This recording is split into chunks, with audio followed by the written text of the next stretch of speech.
ಯಾ ದೇವಿ ಸರ್ವಭೂತೇಷು ಶ್ರದ್ಧಾರೂಪೇಣ ಸಂಸ್ಥಿತ ನಮಸ್ತಸ್ಯೈ ನಮಸ್ತಸ್ಯೈ ನಮಸ್ತಸ್ಯೈ ನಮೋ ನಮಃ.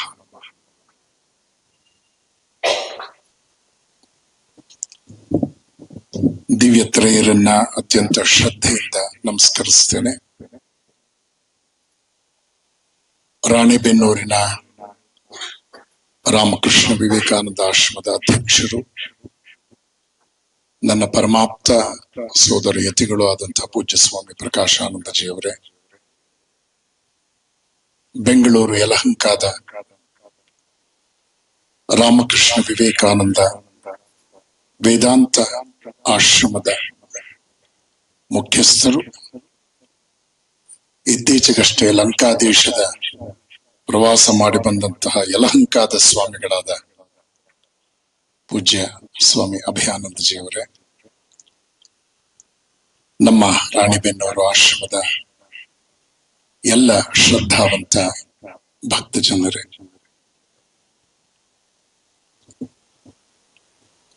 ಶುಕ್ರವಾರದ ಈ ಸತ್ಸಂಗ ಕಾರ್ಯಕ್ರಮಕ್ಕೆ ಪೂಜ್ಯ ಸ್ವಾಮಿ ಪ್ರಕಾಶಾನಂದರು ಬಹಳ ಪ್ರೀತಿಯಿಂದ ಆಹ್ವಾನಿಸಿದ್ರು. ಈ ಕಟ್ಟಡಕ್ಕೂ ನನಗೂ ಅವಿನಾಭಾವ ಸಂಬಂಧ ಇದೆ. ಕಾರಣ ಇಷ್ಟೇ, ನಮ್ಮ ಪ್ರೊಫೆಸರ್ ತಾವರ್ಗೇರಿಯವರ ಒಡನಾಟ ಬೆಳೆದಂತೆ ಅವರು ತುಮಕೂರಿನಲ್ಲಿ ಪ್ರೊಫೆಸರ್ ಆಗಿದ್ದವರು. ಈ ಕಟ್ಟಡವನ್ನ ಕಟ್ಟಿ ಇದರ ಉದ್ಘಾಟನೆಗೆ ಪೂಜ್ಯ ಸ್ವಾಮಿ ಪ್ರಕಾಶಾನಂದಜಿಯವರ ಕಾರ್ಯಕ್ರಮಕ್ಕೆ ಕರೆದಾಗ ನನಗೂ ಒಂದು ಆಶ್ಚರ್ಯ. ಯಾಕೆಂತಂದ್ರೆ ಇದರ ಉದ್ಘಾಟನೆಯನ್ನು ನನ್ನ ಕಡೆಯಿಂದಲೇ ಮಾಡಿಸಿದರು. ಅದು ಕೂಡ ಶ್ರೀರಾಮಕೃಷ್ಣ ಕೊಟ್ಟಂತ ಒಂದು ವಿಶೇಷ ಸಂದರ್ಭ ಅಂತ ನಾನು ಭಾವಿಸ್ತೇನೆ. ಮತ್ತು ಈ ಸಭಾಂಗಣದಲ್ಲಿ ಹಲವಾರು ಸತ್ಸಂಗಗಳು ಹಿಂದೆ ಸಾಕಷ್ಟು ಜರುಗಿದೆ. ಒಂದು ಒಳ್ಳೆ ವಾತಾವರಣ ನಗರ ಪ್ರದೇಶದ ಈ ಸತ್ಸಂಗ ಕೇಂದ್ರದಲ್ಲಿ ನಿಮ್ಮೆಲ್ಲರ ಶ್ರದ್ಧೆ, ಬದ್ಧತೆ, ನಿಷ್ಠೆ ಮತ್ತು ವಿಶ್ವಾಸ, ಇದರ ಪರಿಣಾಮವಾಗಿ ಈ ಜಾಗ ದಿನೇ ದಿನೇ ಆಧ್ಯಾತ್ಮಿಕವಾಗಿ ಜಾಗೃತವಾಗ್ತಾ ಇದೆ. ಇದು ವೈಯಕ್ತಿಕವಾಗಿ ನಿಮ್ಮೆಲ್ಲರ ಪುಣ್ಯ ವಿಶೇಷ ಮತ್ತು ಈ ಊರಿನ ಭಾಗ್ಯ. ಇದನ್ನು ಭಾವಿಸಿ ನೋಡ್ಬೇಕು ನಾವು. ಭಾವದಂತೆ ಜೀವ, ಭಾವನೆಯಂತೆ ಜೀವನ ಅಂತ. ಭೂಪ್ರಪಂಚ ಬಹಳ ಚಿಕ್ಕದಂತೆ ಭಾವ ಪ್ರಪಂಚದ ಮುಂದೆ. ಹೀಗಾಗಿ ಮನುಷ್ಯನ ಎಲ್ಲ ಸಂತೋಷ, ಸಮಾಧಾನ, ಸಂತೃಪ್ತಿ, ಯಶಸ್ಸು ಇದೆಲ್ಲವೂ ಕೂಡ ಭಾವದ ಪರಿಪಕ್ವತೆಯ ಮೇಲೆ ಅವಲಂಬಿತವಾಗಿದೆ. ನಮ್ಮ ಪೂಜ್ಯ ಗುರುಗಳಾದ ಸ್ವಾಮಿ ಪುರುಷೋತ್ತಮಾಂಜಿಯವರು ಆಗಾಗ ಹೇಳ್ತಾ ಇದ್ರು, ಭಾವದ ಅಭಾವದಿಂದ ಮನುಷ್ಯ ನರಳುತ್ತಾನೆ. ಭಾವದ ಅಭಾವದಿಂದ. ಈ ಭಾವನೆಗಳೆಲ್ಲವೂ ಕೂಡ ನಮ್ಮ ಹೃದಯಕ್ಕೆ ಸಂಬಂಧಪಟ್ಟಿತ್ತು. ಬುದ್ಧಿ ಮೆದುಳಿಗೆ ಸಂಬಂಧಪಟ್ಟಿತ್ತು. ಬುದ್ಧಿ ಮತ್ತು ಹೃದಯದ ನಡುವೆ ತಿಕ್ಕಾಟ ಉಂಟಾದಾಗ ಹೃದಯದ ಮಾತನ್ನು ಕೇಳು ಅಂದ್ರು ಪರಮಹಂಸರು. ನಾನು ಎಷ್ಟೋ ಸಂದರ್ಭಗಳಲ್ಲಿ ಒಂದು ಉದಾಹರಣೆ ಕೊಡ್ತಾ ಇರ್ತೇನೆ. ಅದು ಉದಾಹರಣೆಯನ್ನು ಕೊಟ್ಟು ಇವತ್ತಿನ ಉಪನ್ಯಾಸದ ವಿಷಯಕ್ಕೆ ನಾನು ದಾಪುಗಾಲ ಹಾಕ್ತೇನೆ. ಮನೆ ಬಾಗಿಲಿಗೆ ಬಂದ ಭಿಕ್ಷುಕನಿಗೆ ನಾವು ಕೈಕಾಲು ಗಟ್ಟಿಯಾಗಿಲ್ವೇನೋ, ಕೂಲಿ ಮಾಡ್ಕೊಂಡು ತಿನ್ನೋದ್ ಬಿಟ್ಟು ಬೇಡಕ್ ಬಂದಿದ್ಯಾ, ನಾಚಿಕೆ ಆಗಲ್ವ ನಿನಗೆ ಅಂತ ಬೈದ್ಬಿಟ್ಟು ಒಂದು ಸೋಷಿಯಲಿಸ್ಟ್ ಮೈಂಡ್ ಸೆಟ್ ಅಲ್ಲಿ ನಮ್ಮನ್ನು ರೆಪ್ರೆಸೆಂಟ್ ಮಾಡ್ಕೊಂಡ್ಬಿಡ್ತೀವಿ ನಾವು. Secular mindset, socialist mindset ಅಂತ ಒಂದು ಶಬ್ದ ಇದೆ. ಇಂಟೆಲೆಕ್ಚುಯಲ್ ಮೈಂಡ್ ಸೆಟ್ ಅಂತ. ಇಂಟೆಲೆಕ್ಚುಯಲ್ ಅನ್ನೋದಕ್ಕೆ ಇಂಗ್ಲಿಷ್ ನಲ್ಲಿ ಒಂದು ಡೆಫಿನೇಷನ್ ಇದೆ. ಏನು ಅಂದ್ರೆ using more words to convey less message ಅಂತ. ಆದ್ರೆ ಸರ್ಕಾರಿ ಕಚೇರಿಗಳಿಗೆ, ಸರ್ಕಾರಿ ಅನ್ನೋದನ್ನ ನಾನು ಬಳಸ್ತಾ ಇದ್ದೇನೆ, ಅಂಡರ್ಲೈನ್ ಮಾಡ್ಕೊಳ್ಳಿ ಪರವಾಗಿಲ್ಲ. ಸರ್ಕಾರಿ ಕಚೇರಿಗಳಿಗೆ ಹೋಗಿ ಕೆಲಸ ಮಾಡಿಸ್ಬೇಕಾದ್ರೆ ಅಲ್ಲಿ ಅವನು ಎಷ್ಟು ಲಂಚ ಕೇಳಿದ್ರು ಕೊಡ್ತೀರಿ. ಆಗ ಈ ಭಿಕ್ಷಕನನ್ನ ನಾವು ಬೈದಾಗ ಏನ್ ಮೈಂಡ್ ಸೆಟ್ ಇತ್ತು ನಮಗೆ, ಅದು ಅಲ್ಲಿರಲ್ಲ. ನಮ್ಮ ಕಣ್ಮುಂದೆ ಇರೋನು ಗಟ್ಟಿಮುಟ್ಟಿಯಾಗೇ ಇದ್ದಾನೆ, ಬೆಲ್ಸ್ ಅಂಡ್ ಬಿಲ್ಸ್ಗೆ ಸೀಮಿತನಾಗಿದ್ದಾನೆ. 30ನೇ ತಾರೀಕು ಅವನಿಗೆ ಪಗಾರ ಬಂದೇ ಬರುತ್ತೆ. ಆದ್ರೂ ನಮ್ಮ ಕೆಲಸದ ದೃಷ್ಟಿಯಲ್ಲಿ ನಾವು ಅವನ ಮುಂದೆ ಏನೋ ಒಂದು ರೀತಿಯಲ್ಲಿ ಅಸಹಾಯಕ ಸ್ಥಿತಿಯ ಭಾವನೆಯನ್ನ ವ್ಯಕ್ತಪಡಿಸ್ತಾ, ದಯವಿಟ್ಟು ಇದನ್ನ ಮಾಡ್ಕೊಡಿ, ನೀವೇನ್ ನಿರೀಕ್ಷೆ ಇಟ್ಕೊಂಡಿದ್ರು ಅದ್ ನಾನು ಕೊಡ್ತೀನಿ ಅಂತ ಹೇಳೋದ್ರಲ್ಲಿ, ಆ ರೀತಿಯಲ್ಲಿ ಅವನಿಗೆ ಅನೈತಿಕವಾಗಿ ಹಣವನ್ನು ಸಂದಾಯ ಮಾಡೋದ್ರ ಮೂಲಕ ನಾವು ಏನೋ ಅದ್ಭುತ ಜಯವನ್ನು ಸಾಧಿಸಿದೆವೋ ಎಂಬಂತೆ ಸಮಾಜದಲ್ಲಿ ಆಚಾರ ಕೆಟ್ಟರು ಆಕಾರ ಕೆಡದಂತೆ ನೋಡ್ಕೊಳ್ತಾರೆ. ಇದನ್ನ ಆಧುನಿಕ ಪ್ರಪಂಚದಲ್ಲಿ ಡಿಪ್ಲೊಮೆಸಿ ಅಂತ ಕರೀತಾರೆ. ಬಹಳ ಶಾಣೆ ಅದಾನ್ರಿ ಅವ, ಬಹಳ ಹುಷಾರದಾನ್ರಿ. ನಮ್ಮೂರ್ನಾಗ ಒಂದ್ ಚೀಟಿ ವ್ಯವಹಾರ ಪ್ರಾರಂಭ ಮಾಡ್ದ ನೋಡ್ರಿ, ಎಲ್ರಿಗೂ ಟೋಪಿ ಹಾಕ್ದ, ಮಂದಿ ಗೊತ್ತೇ ಆಗ್ಲಿಲ್ಲ ನೋಡ್ರಿ ಏನು. ಇದೆಲ್ಲ ಕೇಳಿರ್ತೀರಿ ನೀವು. ಹೀಗಾಗಿ ಬುದ್ಧಿ ಮತ್ತು ಹೃದಯದ ನಡುವೆ ತಿಕ್ಕಾಟ ಬಂದಾಗ ಹೃದಯದ ಮಾತನ್ನು ಕೇಳು ಅಂದ್ರು ರಾಮಕೃಷ್ಣ. ಈ ಒಂದು ವಾಕ್ಯ ಇದು ಬಹಳ ಮುಖ್ಯವಾದ ವಾಕ್ಯವಾಗಿ ಗಮನದಲ್ಲಿಟ್ಕೊಂಡು, ಹಾಗಾದ್ರೆ ಈ ಹೃದಯದ ಮಾತು ಅಂದ್ರೆ ಏನು? ಹೃದಯದ ಮಾತಿನ ಮುಂದೆ ಬುದ್ಧಿಯ ಮಾತು ಹಾಗಾದ್ರೆ ಗೌಣವೇ? ಉಪನಿಷತ್ತು ಒಂದು ಕಡೆ ಒಂದು ಮಾತು ಹೇಳ್ತು, ಶರೀರ ಮಾಧ್ಯಂ ಖಲು ಧರ್ಮ ಸಾಧನಂ ನಾಯಮಾತ್ಮ ಬಲಹೀನೇನ ಲಭ್ಯ. ಈ ಎರಡೂ ವಾಕ್ಯಗಳಲ್ಲಿ ನಾವು ಸೂಚ್ಯವಾಗಿ ಗಮನಿಸಬೇಕಾದ ಅರ್ಥ ಏನು ಅಂದ್ರೆ, ಸಾಧನಾ ಪಥದಲ್ಲಿ ನಿನ್ನ ಶರೀರವನ್ನು ನಿರ್ಲಕ್ಷಿಸಬೇಡ, ಶಾರೀರಿಕ ಆರೋಗ್ಯವನ್ನು ನಿರ್ಲಕ್ಷಿಸಬೇಡ. ದುರ್ಬಲ ಶರೀರಕ್ಕೆ ಶ್ರೇಷ್ಠವಾದ ಚಿಂತನೆಗಳು ಎಟಕುವುದಿಲ್ಲ, ಅದನ್ನು ಮುಟ್ಟೋದಕ್ಕೆ ಸಾಧ್ಯ ಇಲ್ಲ. ಇದನ್ನ ಹೇಳಿದಾಗ ಋಷಿಗಳು ಒಂದು ಹಂತದಲ್ಲಿ ನಮ್ಮ ಮುಂದೆ ಏನನ್ನ ಪ್ರತಿಪಾದಿಸ್ತಾ ಇದ್ದಾರೆ ಅಂದ್ರೆ, ಶರೀರವನ್ನ ನೀನು ಆಧಾರವಾಗಿಟ್ಟುಕೊಂಡು ಆರೋಗ್ಯಕರವಾಗಿ ಪೋಷಿಸಿಕೊಂಡು ಬಲಿಷ್ಠವಾಗಿ ಅದನ್ನು ಯಂತ್ರದೋಪಾದಿಯಲ್ಲಿ ಬಳಸ್ಕೊಳ್ತಾ ಮುಂದಿನ ಹೆಜ್ಜೆಗಳನ್ನ ದಿಟ್ಟತನದಿಂದ ನಡೆಸು. ಹಾಗೆಯೇ ಬುದ್ಧಿಯನ್ನು ಖಂಡಿತ ಚೆನ್ನಾಗಿಟ್ಕೋ, ಬುದ್ಧಿಯನ್ನು ನಿರ್ಲಕ್ಷಿಸದೆ ಬುದ್ಧಿಯನ್ನು ಆಳುವಂತಹ ಹೃದಯದ ಭಾವನೆಗಳಿಗೆ ನೀನು ಶರಣಾಗು. ಈ ಮಾತು ನಿರಕ್ಷರ ಕುಕ್ಷಿಯಾದ ಶ್ರೀರಾಮಕೃಷ್ಣರು ಬುದ್ಧಿ ಹೃದಯಗಳ ನಡುವೆ ತಿಕ್ಕಾಟ ಉಂಟಾದಾಗ ಹೃದಯದ ಮಾತನ್ನು ಕೇಳು ಅನ್ನೋ ಮಾತಿಗೆ ಸಾವಿರಾರು ಜನ ತಮ್ಮ ಅನುಭವಗಳನ್ನ, ಭಾಷ್ಯಗಳನ್ನ, ಪ್ರಪಂಚದ ದಶ ದಿಕ್ಕುಗಳಲ್ಲಿ ಮೂಡಿ ಬಂದ ಚಿಂತಕರು ಬೇರೆ ಬೇರೆ ಕಾಲಘಟ್ಟದಲ್ಲಿ ಇದನ್ನು ವಿವರಿಸ್ತಾ ಬಂದರು. ಹೇಗದು? ಅಮೆರಿಕದ ಒಬ್ಬ ಸುಪ್ರಸಿದ್ಧ ನಾಟಕಕಾರ, ಬಹು ಜನರಿಂದ ಮಾನ್ಯನಾಗಿದ್ದವನು, ಜಾನ್ ಡ್ರೂಟನ್ ಅಂತ ಅವನ ಹೆಸರು. ಅವನು ಒಂದು ಕಡೆ ಬರೀತಾನೆ, ಗುರುತ್ವಾಕರ್ಷಕ ಬಲವನ್ನು ಕಂಡು ಹಿಡಿಯೋದ್ರ ಮೂಲಕ ನ್ಯೂಟನ್ ಈ ಭೌಗೋಳಿಕ ಪ್ರಪಂಚದಲ್ಲಿ, ಈ ಜಡ ಪ್ರಪಂಚದಲ್ಲಿ ದೇವರು ಅನ್ನೋದಕ್ಕೆ ಅರ್ಥವೇ ಇಲ್ಲ, ದೇವರ ಅವಶ್ಯಕತೆಯೇ ಇಲ್ಲ ಅನ್ನೋದನ್ನ ಸಾಕ್ಷಾತ್ತಾಗಿ ಸಾಬೀತುಪಡಿಸ್ಬಿಟ್ಟ. ಮಾನವನ ಆರ್ಗ್ಯಾನಿಕ್ ಜೈವಿಕ ವಿಕಾಸದ ಆವಿಷ್ಕಾರದೊಂದಿಗೆ ಡಾರ್ವಿನ್ ಅನ್ನುವಂತಹ ವಿಜ್ಞಾನಿ ಜೀವ ಜಗತ್ನಲ್ಲೂ ದೇವರ ಅವಶ್ಯಕತೆ ಇಲ್ಲ, ಯಾಕೆಂದ್ರೆ ಒಂದು ಏಕಕೋಶ ಜೀವಿ ಮನುಷ್ಯನಾಗುವವರೆಗೂ ಏನೆಲ್ಲ ರಹಸ್ಯಗಳು ಅಡಗಿದೆಯೋ ಅದನ್ನೆಲ್ಲ ಅವನು ಗುಟ್ಟನ್ನು ರಟ್ಟು ಮಾಡ್ಬಿಟ್ಟ. ತನ್ಮೂಲಕ ಒಂದು ಅಮೀಬಾ ಮನುಷ್ಯನಾಗೋದ್ರಲ್ಲಿ ದೇವರ ಪಾತ್ರ ಕೈವಾಡ ಏನು ಇಲ್ಲ ಅಂತ ಹೇಳ್ಬಿಟ್ಟ ಅವನು. ಹಾಗೆಯೇ ಸಿಗ್ಮಂಡ್ ಫ್ರಾಯ್ಡ್ ಅಂತಕ್ಕಂಥ ವಿಜ್ಞಾನಿ, ಮನಃಶಾಸ್ತ್ರಜ್ಞ, ಮಾನವನ ಮನೋರಂಗದಲ್ಲಿ ಅವನ ಆಲೋಚನೆಗಳ ವಿಷಯದಲ್ಲಿ ದೇವರು ನಿರ್ವಹಿಸಬೇಕಾದ ಪಾತ್ರ ಇಲ್ಲ ಅಂತ ಹೇಳೋದ್ರ ಮೂಲಕ ಭೌತಿಕ ಜಗತ್ತು, ಬೌದ್ಧಿಕ ಜಗತ್ತು, ಮಾನಸಿಕ ಜಗತ್ತಿನಲ್ಲಿ ದೇವರಿಗೆ ಅಸ್ತಿತ್ವವೇ ಅವಶ್ಯಕತೆ ಇಲ್ಲ, ದೇವರು ಬೇಕಾಗೇ ಇಲ್ಲ ಅನ್ನೋದನ್ನ ಸಾಬೀತು ಮಾಡಿದ್ರು. ಆದ್ದರಿಂದ ಈ ಪ್ರಪಂಚಕ್ಕೆ ದೇವರ ಅವಶ್ಯಕತೆ ಇಲ್ಲ ಅಂತ ಹೇಳಿ ಅವನು ಘೋಷಿಸ್ಬಿಟ್ಟ. ಇದು ಕೈಗಾರಿಕಾ ಕ್ರಾಂತಿ ಅಂತ ನೀವೆಲ್ಲ ಇತಿಹಾಸದಲ್ಲಿ ಓದ್ತೀರಿ.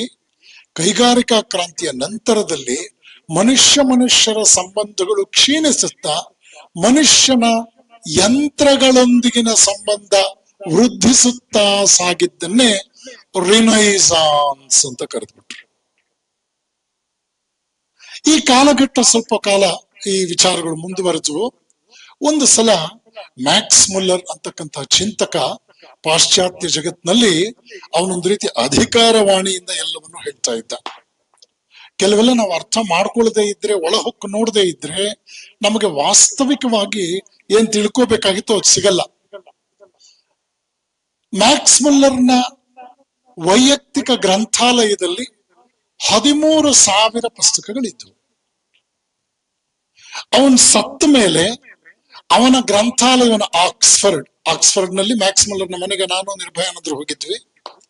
ಈಗ ಮನೆ ನಿವೇದಿತಾಗ್ ಸಿಕ್ಕಿತ್ತು.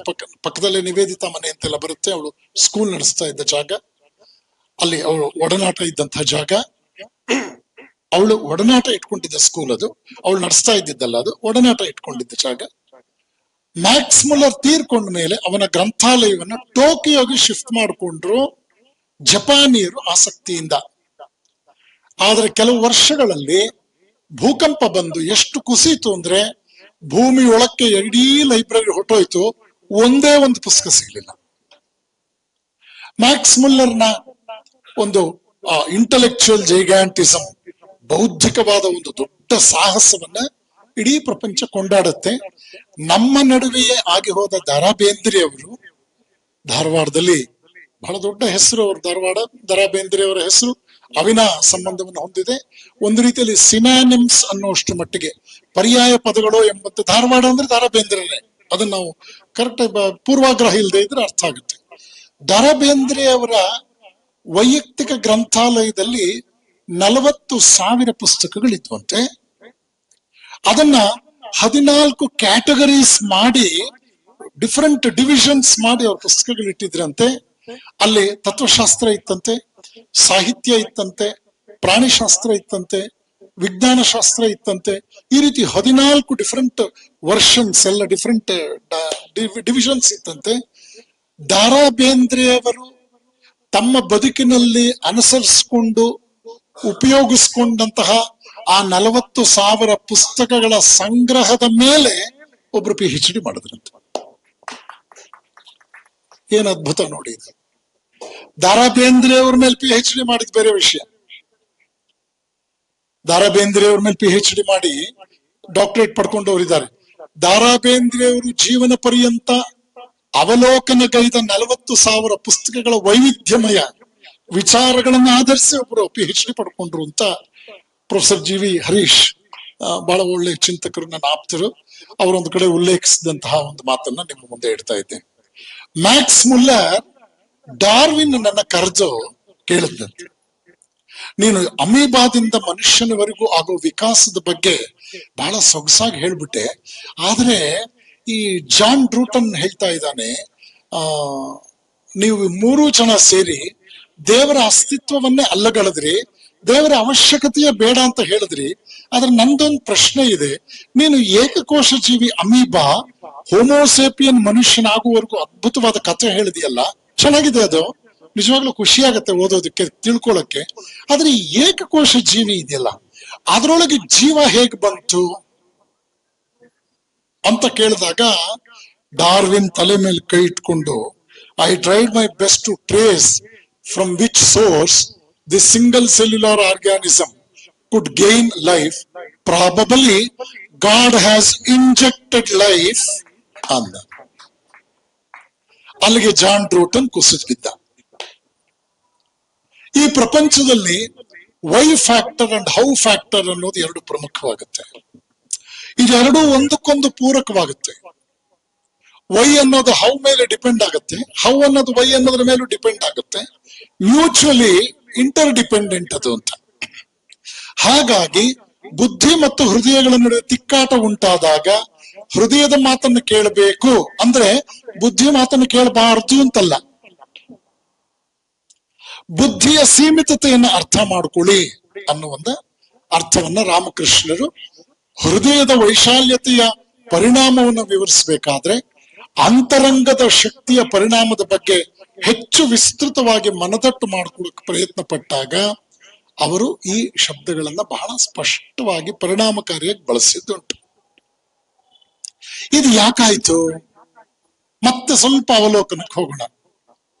ಫ್ರಮ್ ಟೈಮ್ ಇಮ್ಮೆಮೋರಿಯಲ್ ಮನುಷ್ಯನ ನೆನಪಿನ ಶಕ್ತಿಯನ್ನೂ ಮೀರಿದಂತಹ ಕಾಲಘಟ್ಟದಿಂದ ಮನುಷ್ಯ ತನ್ನ ಜೀವನವನ್ನು ಸುಧಾರಿಸ್ಕೊಳ್ತಾ ಪ್ರಯತ್ನ ಹೊರಟಾಗ ಪ್ರತಿಯೊಂದು ಹಂತದಲ್ಲೂ ಅವನಿಗೆ ಘರ್ಷಣೆಯನ್ನ ಎದುರಿಸಬೇಕಾಯಿತು. ಘರ್ಷಣೆ ಏನು? ಜನರ ಅಭಿಪ್ರಾಯಗಳಲ್ಲಿ ಭಿನ್ನತೆ ಇದ್ದದ್ರಿಂದ ಯಾವುದು ಸರಿ ಯಾವುದು ತಪ್ಪು ಅನ್ನೋ ವಿಚಾರಗಳ ನಡುವಿನ ಘರ್ಷಣೆ ಕಾಣಿತು. ಬಹಳಷ್ಟು ಜನ ಬುದ್ಧಿವಂತರು ಮನುಷ್ಯನ ಹೊರಗಡೆ ಇರ್ತಕ್ಕಂಥ ಪ್ರಪಂಚವನ್ನ ಅದ್ಭುತವಾಗಿ ಅವಲೋಕನ ಮಾಡಿದ್ರು. ಅದನ್ನ ಕರೆದದ್ದು ಆಬ್ಜೆಕ್ಟಿವ್ ವರ್ಲ್ಡ್ ಅಂತ.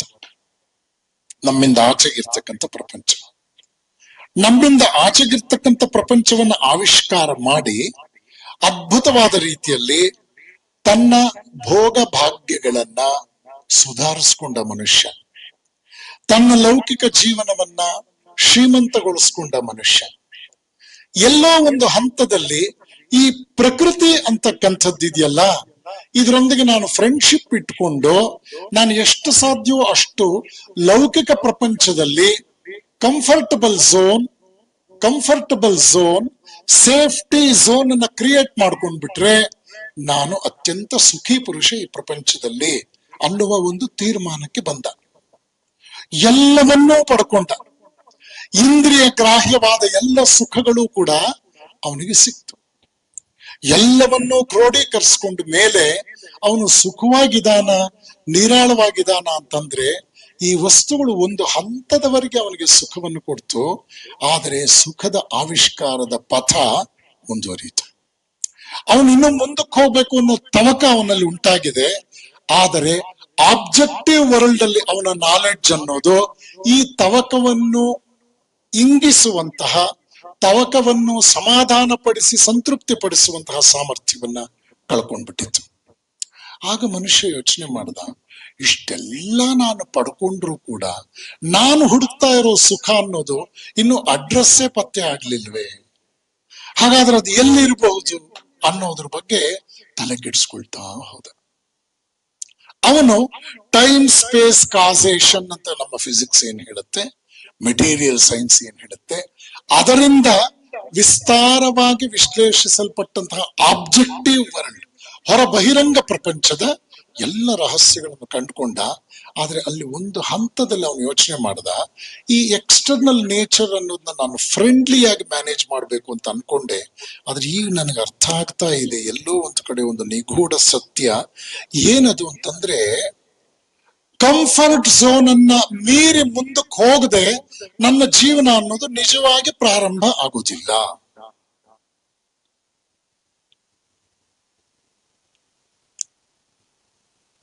A ship is very safe in the harbor, but that is not the purpose for which a ship was manufactured. ಬಂದರಿನಲ್ಲಿ ಹಡಗು ಸುರಕ್ಷಿತ, ಆದ್ರೆ ಬಂದರಿನಲ್ಲಿ ಅದು ಸುರಕ್ಷಿತವಾಗೋದಕ್ಕೆ ತಯಾರಿಸಿದ್ದಲ್ಲ. ಅದನ್ನ ಭೋರ್ಗರವ ಅಲೆಗಳ ನಡುವೆ ಅದು ಆ ಅಲೆಗಳನ್ನು ಸೀಳ್ಕೊಂಡು, ನೀರನ್ನು ಸೀಳ್ಕೊಂಡು ಭೂಮಿಯ ಒಂದು ಭಾಗದಿಂದ ಇನ್ನೊಂದು ಭಾಗಕ್ಕೆ ಹೋಗ್ಬೇಕದು. ಇದು ಲೌಕಿಕ ಪ್ರಾಕೃತಿಕ ಪ್ರಪಂಚದಲ್ಲಿ ಕಂಡ್ರೆ ವಿವೇಕಾನಂದ ನಮಗೆಲ್ರಿಗೂ ನಿದ್ದೆಗೆಡಿಸುವಂತಹ ರೀತಿಯಲ್ಲಿ ಒಂದು ಸ್ಟೇಟ್ಮೆಂಟ್ ಕೊಟ್ರು. The nearest route to heaven is through hell. ಸ್ವರ್ಗಕ್ಕಿರುವ ಅತ್ಯಂತ ಹತ್ತಿರದ ದಾರಿ ನರಕದ ಮೂಲಕ. ನರಕವನ್ನು ಗೆಲ್ಲದೆ ಸ್ವರ್ಗವನ್ನು ಗೆಲ್ಲಲಾಗದು.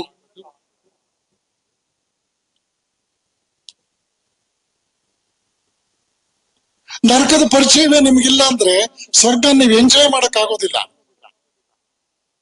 ಕತ್ತಲಿನ ಪರಿಚಯ ಇಲ್ಲದೆ ಬೆಳಕನ್ನು ಆಸ್ವಾದಿಸಕ್ ಆಗೋದಿಲ್ಲ. ಅಲ್ಲೂ ಕೂಡ ಕೆಲವರು ಹೇಳಿದ್ರು, ನೆನಪಿಟ್ಕೋ, ಯಾವುದೇ ಕಾಲದಲ್ಲಿ ಎಲ್ಲರೂ ನಿನ್ನ ಕೈ ಬಿಡಬಹುದು, ಆದ್ರೆ ನಿನ್ನ ನೆರಳು ನಿನ್ನನ್ನು ಅನುಸರಿಸುತ್ತದೆ ಅಂತ ಹೇಳಿದ್ರೆ ಜನ ಚಪ್ಪಾಳೆ ತಟ್ಟಿದ್ರು. ಇಷ್ಟು ಒಳ್ಳೆ ವಿಷಯ ಅಲ್ವಾ, ನಮ್ ನೆರಳಾದ್ರೂ ನಮ್ ಜೊತೆಲಿ ಇರುತ್ತಲ್ಲ ಅಂತ. ಆದ್ರೆ ಮನುಷ್ಯ ಯೋಚನೆ ಮಾಡ್ದ, ನನ್ನ ನೆರಳು ನನ್ ಜೊತೆ ಇರುತ್ತಾ, ಆದ್ರೆ ಹಿತ್ತಲಲ್ಲಿ ನನ್ನ ನೆರಳಿರಲ್ವಲ್ಲ, ನನ್ನ ನೆರಳು ನನ್ನ ಜೊತೆ ಇರಲ್ವಲ್ಲ, ಹಾಗಾದ್ರೆ ನನ್ನ ಜೊತೆ ಇರೋದು ಯಾವುದು? ಆಗ ಅವನಿಗೆ ಅರ್ಥ ಆಯ್ತು, ಬಹಿರಂಗ ಪ್ರಕೃತಿಯನ್ನ ಕೇವಲ ಫ್ರೆಂಡ್ಶಿಪ್ ಅಲ್ಲಿ ಮ್ಯಾನೇಜ್ ಮಾಡೋದಲ್ಲ, ಅದನ್ನೂ ನಾನು ಗೆಲ್ಲಬೇಕು. ಬಹಿರಂಗ ಜಗತ್ತಿನ ಈ ಪ್ರಕೃತಿಯನ್ನೂ ಕೂಡ ನಾನು ಗೆದ್ದಾಗ ಬಹುಶಃ ನನ್ನ ಸುಖದ ಪಥದಲ್ಲಿ ಇನ್ನೂ 4 ಹೆಜ್ಜೆ ಮುಂದಕ್ಕೆ ಹೋಗ್ಬೋದು ಅನ್ನೋದನ್ನ ಅರ್ಥ ಮಾಡ್ಕೊಂಡ. ಅಲ್ಲಿ ಚಡ್ಪಡಿಸ್ತಾ ಹಾಗಾದ್ರೆ ಇಂದ್ರಿಯ ಅತೀತವಾದಂತಹ ಒಂದು ಸತ್ಯ ಅಂತ ಇರೋದಾದ್ರೆ ಅದನ್ನ ಎಲ್ಲಿ ಹುಡುಕೋದು ಅಂತ ತೀವ್ರವಾದಂತಹ ಒಂದು ಘರ್ಷಣೆ, ಆಲೋಚನೆಗಳ ಘರ್ಷಣೆಯಲ್ಲಿ, ತಿಕ್ಕಾಟದಲ್ಲಿ, ಹೋರಾಟದಲ್ಲಿ, ಆ ಆಲೋಚನೆಗಳ ನಡುವೆ ಭಯಂಕರವಾದ ಘರ್ಷಣೆ ಆದಾಗ ಅವನ ಅರಿವಿಗೆ ಬಂದದ್ದು ಆಬ್ಜೆಕ್ಟಿವ್ ವರ್ಲ್ಡ್ ಅನ್ನು ಸ್ಟಡಿ ಮಾಡಿದ್ ನಿಜ, ಆದರೆ ಸಬ್ಜೆಕ್ಟಿವ್ ವರ್ಲ್ಡ್ ಅನ್ನ ಮರೀಬಾರದು. ಈ ಸಬ್ಜೆಕ್ಟಿವ್ ವರ್ಲ್ಡ್ ಅಂದ್ರೆ ಅಂತರಂಗ ಪ್ರಪಂಚ. ಅಂತರಂಗ ಪರಿಚಯವಾಗದೆ ಬಹಿರಂಗ ಎಂದಿಗೂ ಕೂಡ ಅಪರಿಪೂರ್ಣವಾಗಿ ಪರಿಚಯ ಆಗುತ್ತೆ. ಆದ್ದರಿಂದ ನೀವು ನೋಡಿ, ಯಾವುದೇ ಕೆಲಸ ಯದ್ಭಾವಂ ತದ್ಭವತಿ, ನೀವೇನು ಯೋಚನೆ ಮಾಡ್ತೀರೋ ಅದರಂತೆ ನಿಮ್ಮ ರಿಯಾಕ್ಷನ್ ಹೊರಗಡೆ ಪ್ರಪಂಚದಲ್ಲಿ ಇರುತ್ತೆ. ಒಬ್ಬ ಮನುಷ್ಯ ಹೊರಗಡೆ ಪ್ರಪಂಚದಲ್ಲಿ ಏನೆಲ್ಲ ಮಾಡ್ತಾ ಇದ್ದಾನೆ, ಅದೆಲ್ಲ ಕಾರ್ಯಗಳ ಹಿನ್ನೆಲೆಯಲ್ಲಿ ಅವನಿಗೆ ಪ್ರೇರಣೆ ಕೊಟ್ಟಂತ ಆಲೋಚನೆ ಉತ್ಪತ್ತಿಯಾದದ್ದು ಅವನ ಆಂತರ್ಯದಲ್ಲಿ. ಆದ್ರೆ ನೀವು ತಿಳ್ಕೊಳ್ಳಿ, ಎಷ್ಟೋ ಸಲ ಒಂದು ಗಾದೆ ಮಾತು ಕೇಳಿರ್ತೀರಿ, ಆಡು ಭಾಷೆ ಕೇಳಿರ್ತೀರಿ, ಆ ಮನುಷ್ಯನ್ ನಂಬೇಡ್ರಿ, ಒಳಗೊಂದು ಹೊರಗೊಂದು.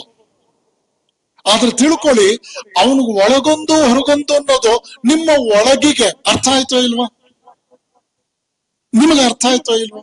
ಅವನಿಗೂ ಅರ್ಥ ಆಗತ್ತೆ. ಅವನು ಆ ರೀತಿಯಲ್ಲೇ ಪ್ರಪಂಚವನ್ನು ನಾನು ಮೆಸ್ಮರೈಸ್ ಮಾಡಬಹುದು, ಮಿಸ್ಲೀಡ್ ಮಾಡಬಹುದು, ಮೋಸ ಮಾಡಬಹುದು ಅಂತ ತಿಳ್ಕೊಂಡಿದ್ರೆ ಅದು ಬಹಳ ಕಾಲ ಅದು ಮುಂದುವರಿಯಲ್ಲ. ಹೀಗಾಗಿ ಅವನು ಸಬ್ಜೆಕ್ಟಿವ್ ವರ್ಲ್ಡ್ ಬಗ್ಗೆ ಸ್ವಲ್ಪ ಆಲೋಚನೆ ಮಾಡ್ತಾ ಬಂದ. ಆಗ ಅವನಿಗೆ ಅರ್ಥ ಆಯ್ತು, ನನ್ನ ಡೈಮೆನ್ಷನ್ ಅನ್ನೋದು ಅನ್ನಮಯ ಕೋಶ, ಪ್ರಾಣಮಯ ಕೋಶ, ಮನೋಮಯ ಕೋಶ, ವಿಜ್ಞಾನಮಯ ಕೋಶ, ಕಡೆಗೆ ಆನಂದಮಯ ಕೋಶ. ಫಿಸಿಕಲ್ ಡೈಮೆನ್ಷನ್ ಅನ್ನಮಯ ಕೋಶ, ಎನರ್ಜಿ ಡೈಮೆನ್ಷನ್ ಪ್ರಾಣಮಯ ಕೋಶ, ಮೆಂಟಲ್ ಡೈಮೆನ್ಷನ್ ಮನೋಮಯ ಕೋಶ, ವಿಜ್ಞಾನಮಯ ಕೋಶ ಅನ್ನೋದು intellectual or scientific dimension. Ultimately this journey must lead me to ಆನಂದಮಯ ಕೋಶ, the spiritual dimension. Spiritual dimension ಅನ್ನೋದಕ್ಕೆ ಅವನು ಆಗ ನಿಧಾನವಾಗಿ ಒಳಹೊಕ್ಕು ತನ್ನನ್ನು ಅರ್ಥ ಮಾಡ್ಕೊಳ್ಳಕ್ಕೆ ಪ್ರಯತ್ನ ಪಟ್ಟ. ಆಗ ಅವನಿಗೆ ಅರ್ಥ ಆಯ್ತು, ನಿನ್ನಯ ಗುರಿಯು ಆತ್ಮ ದರುಶನ, ನಿನ್ನೊಳಗೆಯೇ ಇದೆ ಆರತುನ. ಬನ್ನ ಪಡುತ್ತ ನೀ ಕ್ಷುದ್ರ ಜೀವನದಿ ಇನ್ನು ತೊಳಲದಿರು ಮುನ್ನಡೆ ಸಖನೆ. ಇಂದ್ರಿಯಾಧೀಶ ಒಳಗಿದ್ದಾನೆ, ಇಂದ್ರಿಯಗಳು ಹೊರಮುಖವಾಗಿದೆ. 1000 ಇಂದ್ರರನ್ನು ಜಯಿಸುವುದಕ್ಕಿಂತ ಇಂದ್ರಿಯಗಳನ್ನು ಜಯಿಸುವುದು ಕಷ್ಟ. ಜಿತಂ ಜಗತ್ಕೇನ ಮನೋಹಿಯೇನ, ಇದೆಲ್ಲ ಮಹಾತ್ಮರ, ದ್ರಷ್ಟಾರರ, ಋಷಿ ಪುಂಗವರ ಅನುಭವದ ನುಡಿಗಳೆಲ್ಲವೂ ಕೂಡ ನಮ್ಮ ಸಬ್ಜೆಕ್ಟಿವ್ ವರ್ಲ್ಡ್ ಅನ್ನು ಕುರಿತಾದಂತಹ ಅನುಭವದ ಮಾತುಗಳೇ ಆದವು. ಆಗ ಮನುಷ್ಯ ಸಹಜವಾಗಿಯೇ ಯೋಚನೆ ಮಾಡ್ತಾ ಬಂದ. ಅವನು ಬಹಿರಂಗ ಜಗತ್ನಲ್ಲಿ ಯಾವ ಕ್ರಿಟಿಕ್ ಆಗಿದ್ನೋ, ನೀನ್ ಸರಿ ಇಲ್ಲ, ನೀನ್ ಮಾಡ್ತಾ ಇರೋ ತಪ್ಪು, ನೀನ್ ಹೀಗಿರಬಹುದಾ ಅಂತ ಹೇಳ್ತಾ ಇದ್ನೋ, ಆ ಎಲ್ಲ ಪ್ರಶ್ನೆಗಳನ್ನು ತನ್ನ ಕಡೆಗೆ ಹಾಕೊಂಡ. ನಾನು ಎಲ್ಲೆಲ್ಲಿ ಸರಿ ಮಾಡ್ತಾ ಇದ್ದೇನೆ, ನಾನೆಲ್ಲಿ ತಪ್ಪು ಮಾಡ್ತಾ ಇದ್ದೇನೆ. ಕ್ರಿಟಿಕ್ ಆಗಿದ್ದಂಥವನು, ಹೊರ ಪ್ರಪಂಚದಲ್ಲಿ ವಿಜಿಲೆಂಟ್ ಆಗಿದ್ದವನು, ಈಗ ಸೆಲ್ಫ್ ವಿಜಿಲೆಂಟ್ ಆದ, ತನ್ನನ್ನೇ ತಾನು ನೋಡ್ಕೊಳ್ಳೋದಕ್ಕೆ ಪ್ರಯತ್ನ ಪಟ್ಕೊಂಡ. ಆಗ ಅವನಿಗೆ ತನ್ನನ್ನು ತಾನು ತಿದ್ದುಕೊಳ್ಳುವುದ್ರ ಮೂಲಕ ಈ ಪ್ರಪಂಚದಲ್ಲಿ ಒಬ್ಬ ಮೂರ್ಖನ ಸಂಖ್ಯೆ ಒಂದು ಕಡಿಮೆ ಮಾಡಬಹುದು ಅಂತ ವಿವೇಕಾನಂದರ ಮಾತು, ಓಹೋ ಇದೇನೇನೋ ಅಂತ ಅರ್ಥ ಆಯ್ತು. ಇದರ ಹಿನ್ನೆಲೆಯಲ್ಲೇ ಪ್ರಪಂಚದ ಬೇರೆ ಬೇರೆ ಭಾಗದಲ್ಲಿ, ಬೇರೆ ಕಾಲಘಟ್ಟದಲ್ಲಿ ಒಬ್ಬ ನೆಪೋಲಿಯನ್ ಹೇಳ್ತಾನೆ, ನಾನು ಈಗ ಜೀವನದಲ್ಲಿ ಇನ್ನೇನು ಪ್ರಾಣ ಬಿಡ್ತಾ ಇದ್ದೇನೆ, ಈಗ ನನಗೆ ಅರ್ಥ ಆಗ್ತಾ ಇದೆ, ಯಾವ ಖಡ್ಗವನ್ನು ಝಳಪಿಸಿ ನಾನು ಲಕ್ಷಾಂತರ ಜನರ ರಕ್ತದ ರುಚಿಯನ್ನು ನನ್ನ ಖಡ್ಗಕ್ಕೆ ಕೊಟ್ನೋ, ಈ ಖಡ್ಗದ ಶಕ್ತಿ ಅನ್ನೋದು ಆತ್ಮಶಕ್ತಿಯ ಮುಂದೆ ನಿಸ್ತೇಜವಾಗೋಯ್ತು. ಆತ್ಮಶಕ್ತಿ ಅನ್ನೋದು ಅಂತರಂಗ ಪ್ರಪಂಚಕ್ಕೆ ಸಂಬಂಧಪಟ್ಟಿದ್ದು. ಅದನ್ನ ಝಳಪಿಸೋದ್ರ ಮೂಲಕ, ಸಬ್ಜೆಕ್ಟಿವ್ ವರ್ಲ್ಡ್ ಅನ್ನ ಉಪಯೋಗಿಸ್ಕೊಳ್ಳೋದ್ರ ಮೂಲಕ ಆಬ್ಜೆಕ್ಟಿವ್ ವರ್ಲ್ಡ್ ಅನ್ನ ನಾನು ಇನ್ನೂ ಯಶಸ್ವಿಯಾಗಿ ಅರ್ಥ ಮಾಡ್ಕೊಳ್ಳೋದಕ್ಕೆ ಸಾಧ್ಯ ಇದೆ ಅನ್ನೋ ಮಾತನ್ನ ತನ್ನದೇ ಭಾಷೆಯಲ್ಲಿ ಅವನು ಆ ಸಂದರ್ಭದಲ್ಲಿ ಅದನ್ನ ಹೇಳ್ತಾನೆ. ಇದನ್ನೆಲ್ಲ ಗಮನಿಸಿದಾಗ ಶ್ರೇಷ್ಠ ಗಣಿತಶಾಸ್ತ್ರಜ್ಞರಾಗಿದ್ದ ಶ್ರೀನಿವಾಸ ರಾಮಾನುಜಂ, ಪ್ರೊಫೆಸರ್ ಹಾರ್ಡಿ ಅಂತ ಅವ್ರ ಪ್ರೊಫೆಸರ್ ಹೆಸರು, ಹಾರ್ಡಿ ಶ್ರೀನಿವಾಸ ರಾಮಾನುಜಂ ತುಂಬಾ ಕೊಂಡಾಡ್ತಾ ಇದ್ರು. ಜಾಕೋಬಿ, ಯೂಲರ್ ಅಂತಕ್ಕಂಥ ಮ್ಯಾಥಮೆಟಿಕ್ಸ್ ನ ದಿಗ್ಗಜರ ಜೊತೆಗೆ ಭಾರತದ ಈ ಹುಡುಗ ಶ್ರೀನಿವಾಸ ರಾಮಾನುಜಂ ಅತ್ಯುತ್ತಮವಾದ ಸಾಧನೆಯನ್ನು ಮಾಡಿದ್ದಾನೆ. ಅವ್ರು ಕಂಪೇರ್ ಮಾಡಿದ್ರೆ ಇವನ್ ಏನೂ ಕಡಿಮೆ ಇಲ್ಲ. ಇವನ ವಿಷಯದಲ್ಲಿ ನನಗೆ ಎಲ್ಲವೂ ಕೂಡ ಸಂತೋಷ ಆಗಿದೆ. ಅದ್ರ ಒಂದು ವಿಷಯ ಮಾತ್ರ ನನಗೆ ಬೇಜಾರಿದೆ. ಏನದು ಅಂದ್ರೆ, ಹಿ ಈಸ್ ಫುಲಿಶ್ಲಿ ಸ್ಪಿರಿಚುವಲ್. ಇವನೊಬ್ಬ ಆಧ್ಯಾತ್ಮಿಕ ಮೂರ್ಖ. ಆಧ್ಯಾತ್ಮಿಕ ಮೂರ್ಖ ಅಂತ ಕರೆದ್ಬಿಟ್ಟ ಗುರು. ಶ್ರೀನಿವಾಸ ರಾಮಾನುಜಂ ಅದನ್ನು ಶ್ರದ್ಧೆಯಿಂದ ಕೇಳ್ತಾ ಕೇಳ್ತಾ ಕಡೆಗೆ ಆತ ಹೇಳ್ದ, ನನ್ನ ಅಂತರಂಗವನ್ನು ತೆಗೆದು ಆಚೆ ನಿಮ್ ಮುಂದೆ ಇಡ್ತೇನೆ. ನನ್ನ ಜೀವನದಲ್ಲಿ ನಾನು ಕಲ್ತ್ಕೊಂಡಂತ ಪಾಠ ಏನು ಅಂದ್ರೆ, any equation of mathematics without connectivity with divinity is meaningless. ನನ್ನ ಗಣಿತದ ಯಾವುದೇ ಸಮೀಕರಣವು ಭಗವತ್ ತತ್ವದೊಂದಿಗೆ ತಾದಾತ್ಮಗೊಳ್ಳದೆ ಇದ್ರೆ, ಸಂಬಂಧವನ್ನು ಕಲ್ಪಿಸ್ಕೊಳ್ಳದೆ ಇದ್ರೆ ಆ ಸಮೀಕರಣ ನಿರ್ಜೀವ. ಅಷ್ಟೇ ಅಲ್ಲ, ಅವನು ಹೇಳಿದ್ದು, ನನ್ನನ್ನು ಜಗತ್ತು ಕೊಂಡಾಡ್ತಾ ಇದೆ ಗ್ರೇಟೆಸ್ಟ್ ಮ್ಯಾಥಮೆಟಿಷಿಯನ್ ಅಂತ. ನಾನು ಅದೇನೋ ಸಾಧಿಸಿದ್ದೀನಿ, ಇದೇನೋ ಸಾಧಿಸಿದ್ದೀನಿ ಅಂತೆಲ್ಲ ಹೇಳ್ತಾ ಇದ್ದಾರೆ. ಬಹಿರಂಗ ಜಗತ್ತಿನಲ್ಲಿ ನನ್ನ ಎಲ್ಲ ಆವಿಷ್ಕಾರಗಳನ್ನು ತುಂಬಾ ಎತ್ತಿ ಹಿಡಿದು ಕೊಂಡಾಡ್ತಾ ಇದ್ದಾರೆ. ನನ್ನ ಬಗ್ಗೆ ತುಂಬಾ ದೊಡ್ಡ ಮಾತಾಡ್ತಾ ಇದ್ದಾರೆ. ಅದ್ರ ಒಳಗುಟ್ಟು ನಾನು ಹೇಳ್ತೇನೆ, ನನ್ನ ಜೀವನದಲ್ಲಿ ನಾನು ಬರೆದಂತಹ ಒಂದೊಂದು ಬೀಜ ಅಕ್ಷರ, ಬೀಜ ಗಣಿತ ಇದಕ್ಕೆ ಸಂಬಂಧಪಟ್ಟ ಒಂದೊಂದು ಅಕ್ಷರವು ನನ್ನ ಕುಲದೇವರಾದ ನಾಮಗಿರಿ ತಾಯಾರ್ ಅನ್ನೋ ದೇವತೆ ನನ್ನೊಳಗೆ ಪ್ರೇರಣೆ ಕೊಟ್ಟದ್ದನ್ನೇ ನಾನು ಬರೆದದ್ದು. ಈಗ ಜಗತ್ತು ಅದನ್ನ ಗ್ರೇಟೆಸ್ಟ್ ಮ್ಯಾಥಮೆಟಿಕಲ್ ಇನ್ವೆನ್ಷನ್ ಅಂತ ಕರೀತಾ ಇದೆ. ಪ್ರಪಂಚ ಕರೀತಾ ಇದೆ ಅದು ಗಣಿತಶಾಸ್ತ್ರ ಅಂತ. ಅದನ್ನ ನಾನ್ ಬರೆದದ್ದು ನನ್ನ ಕುಲದೇವರ ಪ್ರೇರಣೆಯಿಂದ ಏನ್ ಸಿಕ್ತೋ ಅದನ್ನೇ ನಾನು ಬರೆದದ್ದು ಅಂತ ಶ್ರೇಷ್ಠ ಗಣಿತಶಾಸ್ತ್ರಜ್ಞ, ಅರ್ಥಾತ್ ಒಬ್ಬ ವಿಜ್ಞಾನಿ ತನ್ನ ಅಂತರಂಗದ ಭಾಷೆಯನ್ನ ಬಹಿರಂಗ ಜಗತ್ತಿನಲ್ಲಿ ಜಗತ್ತು ಕಂಡ ಶ್ರೇಷ್ಠ ಮ್ಯಾಥಮೆಟಿಕ್ಸ್ ಅನ್ನೋದನ್ನ ನಮ್ಮ ಮುಂದೆ ಇಡ್ತಾನೆ. ಇಲ್ಲಿ ನಮಗೆ ಅರ್ಥ ಆಗತ್ತೆ, ಬುದ್ಧಿ ಮತ್ತು ಹೃದಯಗಳು ಪರಸ್ಪರ ಅನ್ಯೋನ್ಯವಾಗಿ ಸಾಗದಾಗ ಜಗತ್ತಿಗೆ ಶ್ರೇಷ್ಠವಾದಂಥದ್ದು ಒಂದು ಸಿಗತ್ತೆ. ಆ ನಿಟ್ಟಿನಲ್ಲಿ ಹೊರ ಪ್ರಪಂಚದಲ್ಲಿ ನಾವು ಎಷ್ಟೇ ರೀತಿಯಲ್ಲಿ ಕಂಫರ್ಟ್ ಝೋನ್, ಸೇಫ್ಟಿ ಝೋನ್ ಅಂತ ಕಂಡುಕೊಂಡ್ರು ಕೂಡ ಅಂತರಂಗವನ್ನ ಅರ್ಥ ಮಾಡಿಕೊಳ್ಳದೆ, ಅಂತಃಶಕ್ತಿಯನ್ನ ಅವಲಂಬಿಸದೆ ಬಹಿರಂಗ ಜಗತ್ತಿನ ಯಾವ ಶಕ್ತಿಗಳು ಕೂಡ ಶಾಶ್ವತವಾದ ಶಕ್ತಿಗಳಾಗಿ ನಮ್ಮ ರಕ್ಷಕರಾಗಲಾರವು ಅನ್ನೋದನ್ನ ನಾವು ಅರ್ಥ ಮಾಡ್ಕೋಬೇಕು. ಇಲ್ಲಿ ಒಂದು ಮಾತು ಹೇಳಿ ನನ್ನ ಮಾತು ಮುಗಿಸ್ತೇನೆ. You will have so many qualified people in the society, but all qualified people need not be quality people. Equality ಅನ್ನೋದು ಒಂದು ಗುಣಮಟ್ಟ, ಅದು ಹೈಯರ್ ಲೆವೆಲ್ ಆಫ್ ಟ್ರೂತ್ ಅನ್ನ ಪ್ರತಿಪಾದಿಸುತ್ತೆ. ಆ ನಿಟ್ಟಿನಲ್ಲಿ ಮನುಷ್ಯನ ಹೃದಯ, ಅವನ ಭಾವನೆಗಳು, ಅವನ ಆಲೋಚನೆಗಳಿಗೆ ತುಂಬಾ ಅರ್ಥ ಇದೆ, ತುಂಬಾ ಶಕ್ತಿ ಇದೆ. ಇದು ನಿಜವಾದ ಆಧ್ಯಾತ್ಮ ವಿಜ್ಞಾನ ಅಂತ ಹೇಳ್ತಾ ಈ ವಾಕ್ಪುಷ್ಪಗಳನ್ನ ಭಗವಾನ್ ಶ್ರೀರಾಮಕೃಷ್ಣರ ಪವಿತ್ರ ಪಾದ ಪದ್ಮಗಳಲ್ಲಿ ಸಮರ್ಪಿಸಿ ಅವರ ಕೃಪೆ ನಮ್ಮೆಲ್ಲರ ಮೇಲೂ ಅನುಗ್ರಹಿತವಾಗ್ಲಿ ಅಂತ ಪ್ರಾರ್ಥನೆ ಮಾಡ್ತಾ ನನ್ನ ಈ ಉಪನ್ಯಾಸವನ್ನು ಮುಕ್ತಾಯಗೊಳಿಸ್ತೇನೆ. ಹರಿ ಓಂ ತತ್ಸತ್. ಶ್ರೀರಾಮಕೃಷ್ಣ ಅರ್ಪಣಮಸ್ತು.